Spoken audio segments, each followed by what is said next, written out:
Yo, let's talk about Brothers Home. This place has a dark history that not many people know about, but it's crucial to understand what really went down there. From the outside, it might sound like a nice place, right? A place where people in need could find refuge and support, but appearances can be deceiving. Wrong. This place, located in Busan, South Korea, was operational from 1975 to 1987. It was a time when South Korea was undergoing rapid changes and the government had its own agenda. It was supposed to be a welfare institution, helping the less fortunate, giving them shelter, food and care. At least that's what the official narrative was. The government called them vagrants. These were people who didn't fit into the neat, clean image the authorities wanted to project to the world. But here's the thing. Brothers Home wasn't about helping anyone. It was a facade, a cover for something much more sinister. It was a concentration camp, straight up. The people who were sent there were not given a chance to defend themselves or prove their worth. Thousands of people were imprisoned there. Men, women, even children.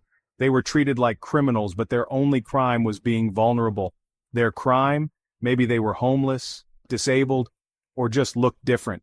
Society had no place for them, and the government saw them as a problem to be eradicated. Some were just snatched off the streets, families torn apart, because the government wanted to clean up the streets before the 1988 Seoul Olympics. It was all about image, not about humanity. The truth about Brothers Home eventually came out, but not before countless lives were destroyed. The survivors' stories are harrowing, filled with tales of abuse, neglect, and unimaginable suffering. These people were not just statistics. They were human beings with dreams, hopes, and families. Their voices need to be heard, and their stories remembered. Today, the site of Brothers Home stands as a grim reminder of what can happen when power is abused and the vulnerable are ignored. It's a lesson in history that we must never forget. Busan has moved on, and South Korea has changed, but the scars of Brothers Home remain. It's up to us to ensure that such atrocities never happen again. We owe it to the victims and to future generations to remember and to learn. Now picture South Korea in the 1980s. The country's run by an authoritarian regime. They're obsessed with looking good on the world stage. They're about to host the Olympics. Everything needs to be perfect. No room for anyone who doesn't fit their narrow definition of perfect. So they rounded up anyone they deemed undesirable. The homeless, the disabled, orphans, political dissidents. They even took people who were just begging on the streets or who were mentally ill. These people became invisible, forgotten by society.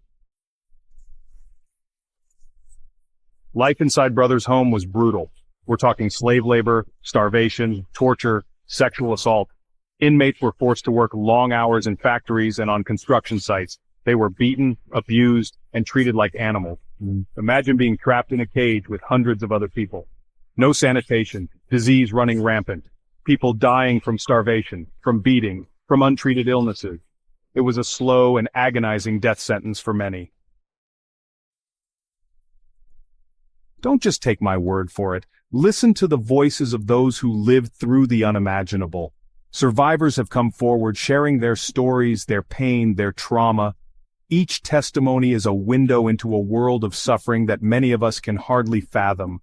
They recount the horrors they endured, the moments that have left indelible marks on their souls. They talk about being beaten with pipes, their bodies bearing the scars of relentless abuse. The physical pain was excruciating, but the emotional and psychological torment was even more unbearable. They speak of being forced to eat their own vomit, a degrading act meant to strip them of their dignity and humanity. The humiliation they faced was beyond comprehension, a tactic used to break their spirits. They talk about witnessing murders, the loss of friends and loved ones in the most brutal ways imaginable. The trauma of seeing life snuffed out before their eyes is something they carry with them every day. They recount burying their friends in unmarked graves, a task that haunts them. The weight of knowing that those they cared about were laid to rest without proper rites or recognition is a burden they will never shed. One survivor, Choi Seung-woo, said, "It was hell on earth. I still have nightmares." His words echo the sentiments of many who lived through these atrocities, their nights filled with terror and their days shadowed by the past. Another survivor, Kim Kyun-tae, described how he was treated like an animal, not a human being. The dehumanization they experienced was a deliberate attempt to crush their spirits and erase their identities. These testimonies paint a horrifying picture of what went on behind those walls. They reveal a world where cruelty was the norm and survival was a daily struggle. The resilience of these survivors is a testament to the strength of the human spirit, even in the face of unimaginable horror. Section 5. The government's role, turning a blind eye. Now here's the kicker. The government knew. They turned a blind eye to the horrors of Brothers' Home. Why? Because it was convenient. It was a way to silence dissent, to control the population, to present a clean and prosperous image to the world. They were more concerned with their image, with their Olympic Games, than with the lives of their own citizens. They were complicit in this atrocity. Section 6. Unveiling the truth. The cover-up exposed. For years, the truth about Brothers' Home remained buried. But in 2014, a local prosecutor, Kim Yong-jin, reopened the case. He started digging into the archives, uncovering documents and interviewing survivors. What he found was shocking. Evidence of torture, murder, and a massive cover-up. The government tried to shut him down, of course, but Kim Yong-jin, he was persistent. He knew he had to expose the truth. Section 7. Justice delayed, justice denied, the aftermath. In 2015, the truth about Brothers' Home finally came out. The world was horrified. There were investigations, apologies from the government, promises of justice. But for the survivors, it was too little, too late. Many perpetrators were never held accountable. The government dragged its feet on compensation, and the survivors were left to deal with the trauma, the memories, the scars of what they endured. Section 8, lest we forget, the importance of remembering. Brothers' Home is a dark chapter in South Korea's history.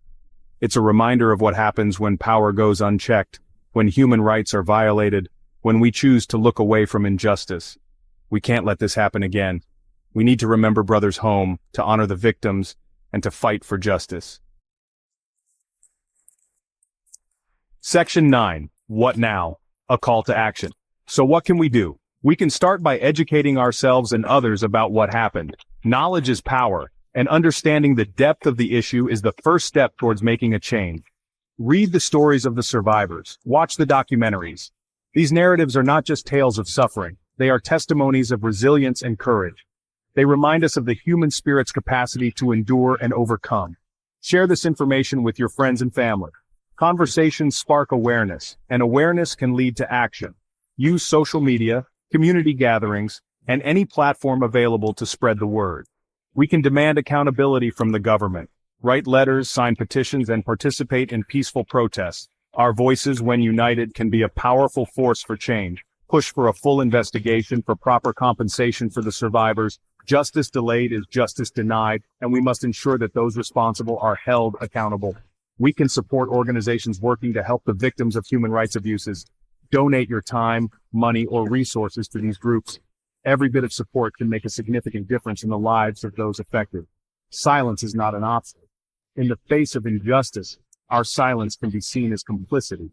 We must speak out loudly and clearly against any form of human rights abuse. We need to speak out against injustice, to fight for a better future, a future where something like Brothers' Home never happens again. This is not just about remembering the past. It's about shaping a future where such atrocities are impossible. Together we can create a world where justice, compassion, and humanity prevail.